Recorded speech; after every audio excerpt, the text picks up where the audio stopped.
tsaa o tea at ang pag-inom ng tsaa nito ay pinipigilan ang pagkalagas ng buhok ng isang tao.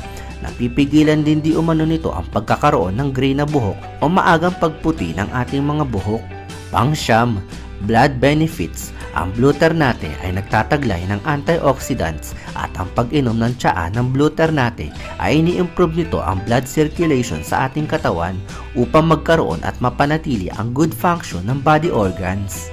Pang-walo, improves good mood. Ang pagkonsumo ng tsaa ng Blue Ternate ay bagay na bagay sa mga taong palaging stress sa buhay at trabaho dahil nakapagpapaganda ng mood ang pag-inom ng tsaa ng Blue Ternate upang maiwasan ang pagiging magagalitin sa mga mabababaw na bagay. Pang-pito, accelerate weight loss.